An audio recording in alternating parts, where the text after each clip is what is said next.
रुपालीताई चाकणकर यांनी राज्य महिला आयोगाच्या अध्यक्षपदावर आल्यापासून आजपर्यंत महिला सक्षमीकरणासाठी अनेक महत्वाचे निर्णय घेतले. कधी आई बनून कधी जमदग्नी बनून महिला अत्याचाराविरोधात त्यांनी शड्डू ठोकला. नराधमांना जरब बसेल असे निर्णय घेतल्यानंतर आता राज्यातल्या महिलांच्या प्रश्नांवर चर्चा करण्यासाठी मी लाघवी ओम सावंत यांना विनंती करतो त्यांच्याशी संवाद साधण्याची. विशाल सर, धन्यवाद. थँक्यू. नमस्कार ताई. खरं तर राज्य महिला आयोगाच्या अध्यक्ष असं म्हटलं की ती जबाबदारी अर्थातच फार वाढते. पण सध्या पुणे संवाद निमित्तानं आपण खरं तर चर्चा करतोय म्हणून पहिला प्रश्न पुण्याचाच घेते. कारण पुण्यात सध्या जे पुणे काही वर्षांपूर्वीचं होतं ते पुणे आता नाही. आता पुण्यात बरेच बदल होताना दिसतात. मग ते व्यावसायिक पातळीवर असू देत, ते बदल उद्योग क्षेत्रात असू देत, विकासाच्या बाबतीत असू देत आणि ते बदल इथूनही असू देत. त्या अनुषंगानं पुण्यातली आव्हानं, पुण्यातल्या महिला सुरक्षेचा मुद्दा हा सुद्धा दिवसागणिक बदलत चाललेला आहे. कसं पाहताय तुम्ही या सगळ्याकडे? नमस्कार. सर्वप्रथम पुणे संवाद लोकशाहीला मनापासून शुभेच्छा. समाजामध्ये सामाजिक बांधिलकी जोपासत ज्यांनी चांगल्या पद्धतीने काम केलं त्यांच्या पाठीवरती कौतुकाची थाप देत, एक प्रोत्साहन देत पुरस्काराच्या निमित्तानं आपण त्यांचा सन्मान केला. त्या सर्व पुरस्कारार्थींचे मनापासून अभिनंदन. आजच्या या कार्यक्रमामध्ये उपस्थित सर्व मान्यवर आणि लोकशाहीची सर्व टीम, या निमित्ताने मला पुण्यामध्ये हा आपण कार्यक्रम घेत आहे त्याच्या पुणेकर म्हणून आपल्या सगळ्यांचं स्वागत. खरं तर राज्य महिला आयोगाचे अध्यक्ष म्हणून काम करत असताना हा संपूर्ण महाराष्ट्र जनसुनावणीच्या निमित्तानं वाड्या वस्त्या पाड्यांपर्यंत फिरून आले आणि मग जाणवलं की जो प्रश्न ठाण्याचा आहे तो कदाचित पालघरचा नसेल, चंद्रपूरचा आहे तो जळगावचा नाहीये, जो पुण्याचा आहे तो मुंबईचा नाहीये. प्रत्येक ठिकाणची भौगोलिक रचना बदलली, तिथली संस्कृती आणि परंपरेनुसार तिथले प्रश्न सुद्धा बदलत जातात. पुणेकर म्हणून इथे काही प्रश्न जे आहेत जे आपण उपस्थित केले, प्रकर्षाने मला खंत वाटते ते एका गोष्टीची की आमचं चांद्रयान चंद्रावर गेलं त्याचा आम्हाला अभिमान आहे, कौतुक आहे. पण त्याचबरोबर दुसऱ्या बाजूला आजही आम्हाला बालविवाह, विधवा प्रथाच्या विरोधातले कायदे असूनही त्याच्यासाठी ग्रामसभेमध्ये ठराव करा हे सांगावं लागतं. किंबहुना त्याच्या पुढे जाऊन त्याच्यासाठी आजही आम्हाला जनजागृती करावी लागते. आजही आमच्या घरामध्ये 7-12वरती मुलाचंच नाव पाहिजे किंवा दारावरच्या पाटीवरतीच मुलाचं नाव आलं पाहिजे म्हणून हट्ट आज करणारी ही पुणेकरांमध्येच नाही तर संपूर्ण महाराष्ट्रामध्ये. आम्ही सुशिक्षित झालो, शिकलो, 2 डिग्र्या घेतल्या, फार मोठ्या प्रमाणातले आमच्यातले बदल झाले. पण आमच्या मनाची मानसिकता बदलली का हा प्रश्न आत्मचिंतनाचा आहे. रस्ते बदलले, गाड्या बदलल्या, आमचं राहणीमान बदललं आणि छोट्या घरांच्या ऐवजी मोठ्या इमारती उभ्या राहिल्या. आमचं राहणीमान बदलत गेलं पण आमची विचारसरणी बदलली का? तर हा प्रत्येक माणसाने माणूस म्हणून विचार केला पाहिजे. नागरिकशास्त्राची पुस्तकं आम्ही वाचली, समाजशास्त्र शिकलो. नागरिकशास्त्राच्या पुस्तकामध्ये सुजाण नागरिकाची संकल्पना आम्ही अभ्यासाच्या माध्यमातून पेपरमध्ये लिहिली सुद्धा, उत्तीर्णही झालो. पण खऱ्या आयुष्यामध्ये नागरिक म्हणून जगायला शिकलो का हा प्रश्न. त्याच्यामुळे पुण्याचे जे प्रश्न आहेत, वाढतं नागरीकरण, वस्तीकरण, शिक्षणाच्या निमित्तानं बाहेर राज्यावरून, जिल्ह्यामधून, ग्रामीण भागामधून विद्यार्थ्यांची मोठ्या प्रमाणातली असणारी संख्या आणि त्या अनुषंगाने त्या सगळ्यांच्या सुरक्षतेचा प्रश्न. याचबरोबर मला आवर्जून सांगायचं आहे, आदरणीय नीलमताई या ठिकाणी उपस्थित आहेत. ताई, आपण गेल्या वर्षी सर्वाधिक ह्युमन ट्रॅफिकिंगवरती काम करत असताना आखाती देशांमधून मुलींची आणि महिलांची सुटका केली. एका वेळेस 72 मुली आणि महिलांची सुटका करत असताना आम्हाला एक्सटर्नल अफेअर मिनिस्टर असेल, इंडिया एम्बसी असेल, यांच्याबरोबरचा सगळ्याच पातळीवरचा हा संवादाचा प्रवास असेल तर आमच्यासमोर युद्ध पातळीवरचं काम होतं. कारण की दुबई, मस्कत, ओमान या देशांमध्ये ही जी मानवी तस्करी मोठ्या प्रमाणात झाली, त्या सगळ्या मुलींना भारतात आणि पर्यायानं महाराष्ट्रात घेऊन येताना अक्षरशः आम्हाला अनेक गोष्टींना तोंड द्यावं लागलं. पण यामध्ये सर्वाधिक मुली होत्या त्या मुंबई, नागपूर, ठाणे आणि पुण्याच्या. मग हे प्रश्न सुद्धा मोठ्या प्रमाणात वाढतात आहेत.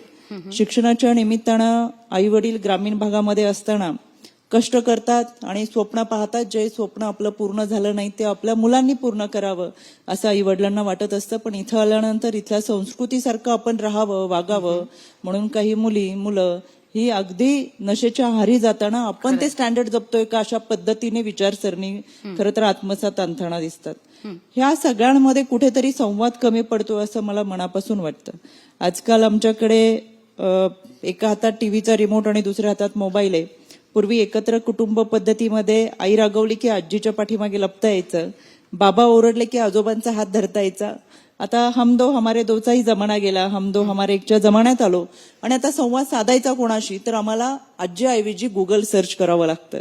आणि म्हणून या सगळ्या संवादाच्या अभावी ज्या काही घटना इथून पुढे घडताना दिसतात यामध्ये संवादच नाहीये. अनेक ठिकाणी पाल्याचा पालकांशी संवाद नाहीये, कुटुंबातल्या नात्याचा एकमेकांशी संवाद नाहीये आणि मग घरात न मिळणाऱ्या प्रेमामुळे बाहेर मिळणाऱ्या प्रेमाच्या शोधामध्ये अनेक घटना घडतात. याच्यामध्ये सायबरच्या आहारी आम्ही जातोय, सायबर क्रिमिनल मोठ्या प्रमाणात वाढतोय. याच्यामध्ये ज्या काही मुलींच्या संदर्भातल्या फसवणुकीच्या घटना घडतात त्या मोठ्या प्रमाणात होतात. ह्युमन ट्रॅफिकिंगच्या घटना आहेत त्या याच अनुषंगाने प्रेमाच्या जाळ्यात अडकवणं, नोकरीचं आमिष दाखवणं आणि याच अनुषंगाने घडत असलेल्या या सगळ्या घटना आहेत. आणि म्हणून मला असं वाटतं या सगळ्यामध्ये आपण शासन, प्रशासन, कायदा सुव्यवस्था हे त्यांचं काम करत असतं. पण त्याच्या पलीकडे जाऊन ज्यावेळेस 4 भिंतीच्या आत जन्मदाता बाप मुलीवर बलात्कार करतो त्यावेळेस नात्यांची विण जाते कुठे? आम्हाला नातीही आजकाल समजत नाहीत. या जगामध्ये आम्ही वावरतोय की काय? आणि हा प्रश्न माणूस म्हणून जगण्याचा आहे. माणसांच्या कल्पामध्ये वाढणाऱ्या हिंस्रश्वपादांची संख्या दिवसेंदिवस वाढत असताना आता आपल्याला सगळ्यांना एकत्रित येऊन काम केलं पाहिजे. कायदा त्यांचं काम करत राहील पण माणूस म्हणून एकत्रितता त्याच्यासाठी काम करण्यासाठी ही जनजागृती आणि मनाची अवस्था आम्हाला खऱ्या अर्थानं जोपासली पाहिजे. ताई, तुम्ही फार महत्वाचा खरं तर इथे मुद्दा उपस्थित केला, संवादाचा उल्लेख केलाच आहेत म्हणून सांगते की नीलमताईंचंच पुस्तक आहे ऐस पैस नीलमताईंचं आणि त्याच्यात त्यांचं एक वाक्य आहे, त्या संवादातला जेव्हा हरपतो, जेव्हा तुमच्या वेदना माझ्या सहवेदना होत नाहीत तेव्हा मात्र तो वाद जन्माला येतो. आणि ही गोष्ट कुठेतरी आता पुण्याच्याच बाबतीत नाही तर राज्यभरात आपल्याला पाहायला मिळते. याकरता म्हणून कुठेतरी ते व्यासपीठ उपलब्ध होण्यासाठी सरकार एकीकडे त्यांचे प्रयत्न करतच आहे. या सगळ्या वृत्तींना आटोक्यात आणण्याकरता, त्यांना शिक्षा देण्याकरता सरकार एका बाजूने प्रयत्न करत आहे, पण दुसऱ्या बाजूनं सामाजिक वीण बांधण्याच्या दृष्टिकोनातून राज्य महिला आयोगाच्या दृष्टीनं काही प्रयत्न होणं अधिक गरजेचं आहे का? त्याकरता काही आपण प्रयत्न करत आहात का? राज्य महिला आयोगाच्या माध्यमातून आम्ही समुपदेशन केंद्र यांची संख्या वाढवत खऱ्या अर्थानं काउन्सिलिंग करण्याची जबाबदारी मोठ्या प्रमाणात घेतली. आणि केवळ डीव्ही केसेस घडतात म्हणूनच नाही, तुमच्या माहितीसाठी मला आवर्जून सांगायचंय, याच्यामध्ये कोविड कालावधीमध्ये नीलमताई सगळ्यात जास्त जर गुन्हे कुठले असतील तर ते त्यावेळेस डीव्हीचे घडले आणि तो आकडा हा पायाखालची जमीन हादरवणारा होता. याच्यामध्ये डोमेस्टिक व्हायलन्सच्या केसेस जितक्या मोठ्या प्रमाणात वाढत गेल्या आणि मग त्या मध्यमवर्गीयच नाही तर पांढरपेशा म्हणणाऱ्या समाजामध्ये सर्वाधिक होत्या. आणि या कालावधीमधल्या कौटुंबिक हिंसाचाराच्या घटना समोर आल्यानंतर लक्षात आलं की यांचं काउन्सिलिंग होणं गरजेचं आहे. आणि मग काउन्सिलिंग कसं तर ते समुपदेशन केंद्राच्या माध्यमातून तर करणं गरजेचं आहे, पण आम्ही शाळा कॉलेजच्या माध्यमातून सुद्धा जशा आता सखी सावित्री संघटना असतील, शिक्षक पालक संघटना असतील, पण त्यापूर्वी आम्ही गेल्या 3 वर्षापासून सायबर सुरक्षेच्या बाबत असेल, बीट मार्शल असेल, दामिनी पथक असेल यांच्या माध्यमातून पालकांशी संवाद साधत विद्यार्थ्यांचे जे काही प्रश्न आहेत ते समजून घेण्याचा प्रयत्न मोठ्या प्रमाणात केलेला आहे. त्याच्यामुळे आता पालकांना सुद्धा ती जाणीव झाली पाहिजे की आपल्या पाल्याला हवंय काय किंवा त्याची काळजी घेताना कशी घेतली पाहिजे आणि ही जाणीव या माध्यमातून होणं फार गरजेचं आहे. आणि म्हणून आम्ही समुपदेशन करत असताना समझोता घडवून आणणं हे फार महत्वाचं आहे असं मला वाटतं. काउन्सिलिंग सेलच्या माध्यमातून जवळजवळ 90 ते 91% केसेस आम्ही याच्या माध्यमातून कुटुंबाला एकत्रित करण्यासाठी केलेल्या आहेत आणि म्हणून हा महत्वाचा फार मुद्दा आहे असं मला वाटतं. आजकाल मी मगाशी सांगितलं की आपल्यामध्ये संवाद कमी पडतो.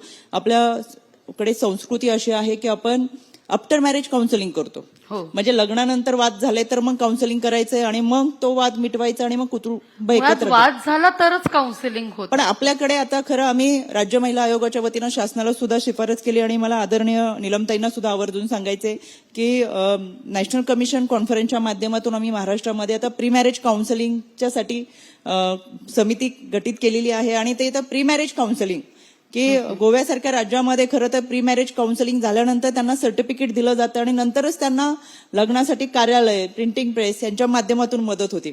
जोपर्यंत तुम्हाला तुमच्या लग्नाची जबाबदारी काय आहे, तुमच्यावर येणाऱ्या जबाबदारीमध्ये तुम्ही कसं वागलं पाहिजे हे समजत नाही, तोपर्यंत खऱ्या अर्थानं माणूस म्हणून जगत असताना ते नातं सांभाळण्यासाठी तुम्ही सक्षम नाही असं मला वाटतं. आणि म्हणून आफ्टर मॅरेज काउन्सिलिंग आपल्याकडे ती पद्धत आहे. कोणतीही घटना घडल्यानंतर आम्ही हे करू, आम्ही ते करू, आणि मग आपल्याकडे घटना घडून गेल्यानंतर आपण चर्चा करतो.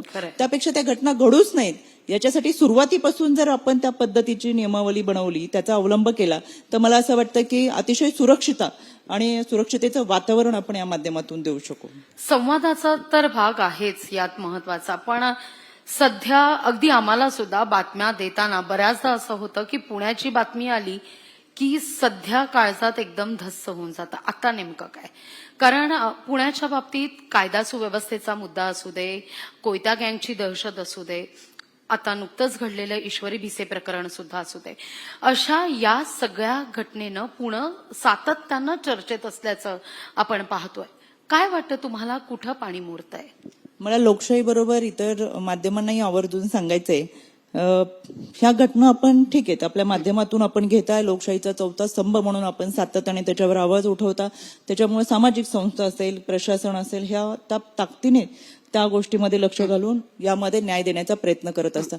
पण जशी पुण्याची घटना घडली तशीच सांगलीच्या जतमध्ये सुद्धा घडली. मी स्वतः त्या ठिकाणी भेट दिली, पण माध्यमांनी कुठेही ती बातमी दाखवली नाही. मग कदाचित असं होतंय का की पुण्याची बातमी आहे म्हणून आपण ती हायलाईट करतो आणि इतर ठिकाणच्या बातम्या आहेत त्या कुठेतरी दाखवून जातात. त्याच्यामुळे या निमित्तानं इतर भागातल्या महिला देखील आहेत ज्यांच्यावर अन्याय होतोय, त्याच्यासाठी सुद्धा आपल्याला वाचा फोडली पाहिजे. आणि या सगळ्यांमध्ये केवळ पुण्याचीच घटना म्हणजे तनिषा भिसे असेल, स्वारगेट प्रकरण असेल, बोबदेवची घटना असेल, आता मी काल खेडला होते मांजरेवाडीमध्ये, तिथे सुद्धा नातेवाईकांनीच मुलीवरती अत्याचार करून तिची हत्या केली. अशा ज्या घटना घडतात यामध्ये आपण ते विषय घेत असतो, पण पुण्याच्या आजूबाजूला असेल, राज्यामध्ये इतर ग्रामीण भागामध्ये असेल, वाड्या वस्त्या आणि पाड्यांपर्यंत आमचा आवाज कधी जाणार? त्याच्यामुळे त्या भागामध्ये अशा जेव्हा घटना घडतात ते सुद्धा माध्यमांच्या समोर आल्या पाहिजेत. आणि माझी या निमित्तानं लोकशाहीला मनापासून विनंती आहे, राज्य महिला आयोगाचे अध्यक्ष म्हणून विनंती आहे की पहिल्या पानावरती आज येणारी बातमी तिला न्याय मिळत नाही तोपर्यंत पहिल्या पानावरतीच राहू द्यावी. पहिल्या पानावर येणारी बातमी उद्या दुसऱ्या पानावर जाते, तिसऱ्या दिवशी ती शेवटच्या पानावर होऊन गायब होते. जसं नीलमताईंनी सुद्धा सांगितलं की त्या घटनेचं काय होतं हे आम्ही दाखवत नाही, आणि तो प्रश्न फार महत्वाचा आहे. बऱ्याच वेळा आम्हाला लोकांमधून विचारलं जातं की तुम्ही सांगितलं फास्ट ट्रॅक कोर्ट क्रिएट केलाय आणि चार्जशीट ही 15 ते 16 दिवसामध्ये दाखल होती. कालची सुद्धा खेडमधल्या घटनेमध्ये 16 दिवसामध्ये चार्जशीट दाखल होतीये, जतल्या घटनेमध्ये 12 दिवसात चार्जशीट दाखल होतीये. इतक्या कमी कालावधीमध्ये चार्जशीट दाखल होत असताना खरं तर पोलिसांनी केलेला तपास आणि प्रत्यक्षदर्शनी अप्रत्यक्षदर्शनी पुरावे सादर करणं हे सगळं करत असताना फास्ट ट्रॅक कोर्ट क्रिएट करणं आणि न्याय देणं, पण हे समोर कुठंच येत नाही. त्याच्यामुळे ज्यावेळेस लोक आम्हाला विचारतात की तुम्ही फक्त सांगितलं पण पुढे काय झालं, पण पुढे काय झालं याच्यावरती आमचा फारसा लोकांचा आमच्या सांगण्यावरती विश्वास नसतो जितका तुमच्या माध्यमांवरती असतो. आणि म्हणून या निमित्तानं मला सांगायचंय, आम्ही फास्ट ट्रॅक कोर्ट क्रिएट करत अगदी 12 ते 15 दिवसामध्ये चार्जशीट दाखल करून आरोपीला फाशी दिलेल्या ज्या घटना आहेत त्यामध्ये कोल्हापूरच्या खोचीगावची आहे, मावळच्या कोथुर्णीची आहे, त्याच भोरच्या कातकरी समाजाची आहे. आणि यामधल्या आरोपींना फाशीची शिक्षा जर होत असेल पण ती आपल्या माध्यमातून कुठे समोर आलीच नाही. त्याच्यामुळे ज्या पद्धतीने सांगितलं जातं की खरंच आरोपीला शिक्षा होती का, तर हो होते. हा लढा लढावा लागेल, तो मांडावा लागेल. आणि म्हणून लोकशाहीला देखील माझी विनंती आहे, जिथं जिथं कायद्याच्या चौकटीतून लढत असताना पीडितेला न्याय आणि आरोपीला शिक्षा झाली ते आपल्या माध्यमातून आपण जर मांडलं तर खऱ्या अर्थानं कायदा सुव्यवस्था प्रशासन त्यांचं काम करत असताना विकृतीला टेचून काढत पीडितेला न्याय देते ही भूमिका देखील फार महत्वाची असं मला वाटतं. तुमची विनंती नक्कीच आम्ही मान्य करू आणि ती फॉलो सुद्धा. धन्यवाद. रुपालीताई, अगदी शेवटचे 2 महत्वाचे मुद्दे मी तुम्हाला विचारते की बऱ्याचदा म्हणजे केवळ मुंबई पुण्यापुरता आता हे सगळे प्रश्न मर्यादित नाहीयेत, गाव खेड्यापर्यंत हे सगळे प्रश्न पोहोचलेले आहेत आणि प्रश्नाची दाहकता जसं 12 कोसांवर भाषा बदलते ना तशी प्रश्नांची दाहकता सुद्धा तितकीच गंभीर होत जाते. पण बऱ्याचदा काय होतं की अजूनही लोकांना नाही माहितीये तुमच्यापर्यंत कसं पोहोचायचं. अशा वेळी सहज लोक तुमच्यापर्यंत यावीत, ते प्रश्न तुमच्यापर्यंत पोहोचावेत आणि त्यांना न्याय मिळावा, याकरता एक सरळ साधं सोपं म्हणून काय पर्याय राज्य सरकारकडे आहेत की त्यांनी थेट तुमच्याशी संपर्क साधून, कारण आम्ही जेव्हा जेव्हा तुम्हाला फोन करतो तेव्हा नक्कीच तुम्ही आम्हाला सहकार्य करता, तुम्ही त्यांच्याशी संवादही साधता पीडितांशी. पण हे प्रत्येकाला शक्य नाहीये. अशांसाठी सहज पोहोचण्याच्या दृष्टीनं लोकशाहीच्या माध्यमातून मला महाराष्ट्राच्या महिला भगिनींना आवर्जून सांगायचंय, देशामधील महाराष्ट्र राज्य महिला आयोग हे पहिला आयोग आहे ज्यांनी स्वतःचा टोल फ्री क्रमांक सुरू केला. 3 वर्षापूर्वी आम्ही जो टोल फ्री क्रमांक सुरू केला त्याचा नंबर आहे 155-209. आणि या टोल फ्री क्रमांकाच्या माध्यमातून गडचिरोलीच्या अहेरी भागातलं जे शेवटचं गाव आहे तिथली महिला देखील आमच्या आयोगाशी संपर्क साधू शकते. याबरोबर आमचा मेल आयडी आहे MACW-महिला-आयोग@gmail.com. मेलवरती सुद्धा तुम्ही तक्रार नोंदवू शकता. प्रत्यक्षदर्शनी मुंबईच्या कार्यालयामध्ये आणि 6 विभागीय कार्यालयामध्ये प्रत्येक तालुक्याच्या ठिकाणच्या समुपदेशन केंद्रामध्ये त्याचबरोबर वन स्टॉप सेंटरमध्ये सुद्धा तक्रार दाखल करू शकता. याचबरोबर प्रत्येक आठवड्याला जनता दरबार असतो आणि मी स्वतः जसं धुळे, जळगाव, नंदुरबार, पालघरच्या महिला भगिनी माझ्यापर्यंत पोहोचू शकणार नाही जिथं माझं मुंबईचं कार्यालय आहे, पण मी त्यांच्यापर्यंत पोहोचू शकते. आणि मला असं वाटतं की मुंबईच्या कार्यालयामध्ये बसून मला महिलांचे प्रश्न सोडवता येणार नाही, पण त्यांच्या वाड्या वस्त्यांवर मला जाऊ शकते आणि त्यांचे प्रश्न सोडू शकते. याच्यासाठी प्रत्येक जिल्ह्यामध्ये आम्ही जनसुनावणी घेतो. या जनसुनावणीच्या माध्यमातून विधी सेवा प्राधिकरण असेल, आमचे समुपदेशन असेल, जिल्हा महिला बाल विकास विभाग असेल, त्याचबरोबर संबंधित पोलीस विभाग, बीट मार्शल, दामिनी पथक या सगळ्यांना बरोबर घेऊन एकाच व्यासपीठावरती बसून या सगळ्यांचे प्रश्न सोडवण्याचा उपक्रम गेले 3 वर्षापासून आम्ही राबवतोय. आणि मला सांगायला आनंद वाटेल, गेल्या 3 वर्षामध्ये आम्ही 34,000पेक्षा जास्त केसेस निकालात काढलेल्या आहेत. मला स्वतः अर्धे दिवाणी न्यायालयाचा अधिकार असल्याने माझ्या दिवाणी न्यायालयामध्ये आम्ही दर 15 दिवसांनी या केसेस सोडवतो. आणि मला मनापासून समाधान या गोष्टीचं आहे की माझी राज्य महिला आयोगाची टीम ही अतिशय तत्पर अशी टीम आहे. बालविवाह मोठ्या प्रमाणात आम्ही रोखलेले. याच 8 मार्च जागतिक महिला दिनाच्या निमित्तानं ग्रामविकास मंत्री आणि महिला व बालविकास मंत्री यांना आम्ही एक शिफारस केली होती आणि त्यांनी ती तातडीने मान्य करत महाराष्ट्राच्या राजकारणाच्या इतिहासामध्ये प्रथमच महिलांच्या प्रश्नासाठी विशेष ग्रामसभा बोलवली आणि त्यामध्ये विधवा प्रथा, बालविवाह आणि महिला सुरक्षितता या विषयांवरती एकाच वेळेस संपूर्ण महाराष्ट्रामध्ये ग्रामसभा झाल्या. पण ह्या सगळ्या प्रश्नांबरोबरच महिला भगिनी मोठ्या प्रमाणात त्यांच्या तक्रारी मांडतात. आणि त्याच्याही पुढे जाऊन मला आवर्जून सांगायचं, ज्या महिलांच्या तक्रारी असतील मग त्या कोणत्याही संदर्भातल्या असतील तर त्यांना बऱ्याच वेळा असं वाटतं की आपण पोलीस स्टेशनला गेल्यानंतर आपलं नावाची बदनामी होईल, इतरांना समजेल आणि आपल्याला कुटुंबामध्ये एकत्र राहायचंच आहे, तर तक्रार कशाला द्यायची, आपण अन्याय सहन करू, असं 2 पावलं महिला पाठीमागे तो अन्याय सहन करत असते. मला त्यांच्यासाठी आवर्जून सांगायचंय की पोलीस स्टेशनलाही तक्रार दाखल होणार नाही आणि कोर्टापर्यंतही तुम्हाला जावं लागणार नाही. त्याच्यासाठी तुमच्यासाठी आहे तो भरोसा सेल आहे. हा भरोसा सेल महाराष्ट्रामध्ये उत्तम काम करतो. या भरोसा सेलमध्ये तुम्ही तक्रार दाखल केली तर त्याचा लेखी अर्ज घेऊन काउन्सिलिंग केलं जातं. समोरच्या कुटुंबाला बोलवलं जातं. समोरच्या कुटुंबाला म्हणजे सासरचे लोक असतील, गैर अर्जदार असेल यांना बोलून त्यांचं 3 वेळा काउन्सिलिंग केलं जातं आणि याची तक्रार कुठेही दाखल केली जात नाही. आणि अशा पद्धतीने त्या महिलांना न्याय दिला जातो. आणि म्हणून मला आवर्जून सांगायचं, आपण सातत्याने म्हणतात तक्रारीचं प्रमाण म्हणजे घटनेचं प्रमाण मोठ्या प्रमाणात वाढलंय. एनसीआरबीचा अहवाल असा आहे 2021 आणि 2021-22 मध्ये जितक्या घटना घडत होत्या तितक्याच त्या 22-23 आणि 23-24च्या दरम्यान घडलेल्या आहेत. फक्त जसं कन्व्हिक्शन रेट वाढलेला आहे, आता तक्रारदार महिलांना वाटतं की हो मला न्याय मिळेल, मी विधी सेवा प्राधिकरणाला जाऊ शकते, मी समुपदेशनाला जाऊ शकते, वन स्टॉप सेंटरमध्ये जाऊ शकते, भरोसा सेलला जाऊ शकते आणि आयोगाच्या माध्यमातून सुद्धा तक्रारी मांडू शकते. त्याच्यामुळे आता तक्रार दाखल करणाऱ्यांची संख्या मोठ्या प्रमाणात वाढली, कारण त्यांना खात्री वाटते की आपल्याला न्याय मिळणार आहे. आणि म्हणून तुमच्या माध्यमातून 155-209 हा आमचा टोल फ्री क्रमांक आहे. त्याच्याही पलीकडे जाऊन पुणे पोलिसांनी चांगल्या पद्धतीची सेवा ही दिलेली आहे, पण महाराष्ट्र पोलिसांनी 112 हा टोल फ्री क्रमांक महिलांसाठी दिलेला आहे. तुम्ही कोणत्याही ठिकाणी असा तुम्हाला असुरक्षित वाटलं तर तुम्ही 112 डायल करू शकता. आणि अगदी घरात बसून तुमच्यावरती जर कौटुंबिक हिंसाचार झाला आणि तुम्हाला वाटलं की आपल्याला तक्रार दाखल करायची पण आपण घराच्या बाहेर पडू शकत नाही, तर 1091 हा टोल फ्री क्रमांक तुमच्यासाठी की पोलीस घरी येऊन तुमची डीव्हीची केस घेऊ शकतात. ही सगळी यंत्रणा आमच्या महिला भगिनींसाठी आहे. पण आमच्यामध्ये थोडा अवेअरनेस कमी असतो.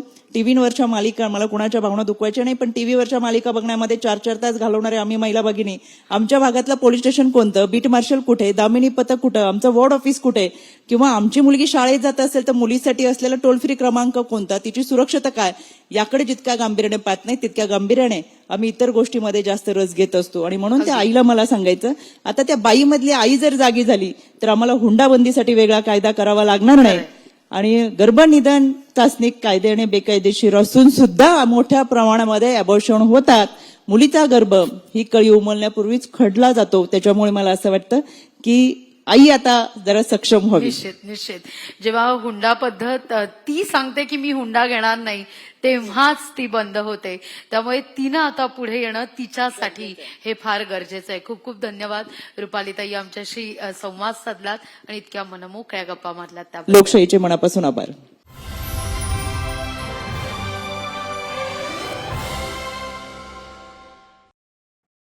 पुणे संवाद 2025 powered by Emanora. Emanora is the best place to live in East Pune. Associate sponsored PNG Jewelers. 7 PM Healthcare Solutions Private Limited. Think healthy, be wealthy. 1-point solution for all your health problems. Helios Ortho Joint, specialist for robotic joint replacement and sports injury. Pune and PCMC. Jadhavar group of institute. बलबुद्धी आणि सद्विचारासाठी शिक्षण. पुणे, महाराष्ट्र, भारत. श्री भवानी माता Austro centre. 1990 सालापासून KG to PhD विश्वासार्ह उच्च शैक्षणिक परंपरा लाभलेल्या पिंपरी चिंचवड एज्युकेशन ट्रस्टचे पिंपरी चिंचवड विद्यापीठ. नम्मा होमिओपॅथी, आरोग्य संजीवनी. शेअर मार्केट मला शिकायचंय, आयुष्यात मोठं व्हायचंय. Bharati share market classes, share market शिकवणारे भारतातील अग्रगण्य ट्रेनिंग इन्स्टिट्यूट आणि महाराष्ट्र इंडस्ट्रियल डेव्हलपमेंट कॉर्पोरेशन. लोकशाही मराठी ऐका, पहा, जागरूक रहा.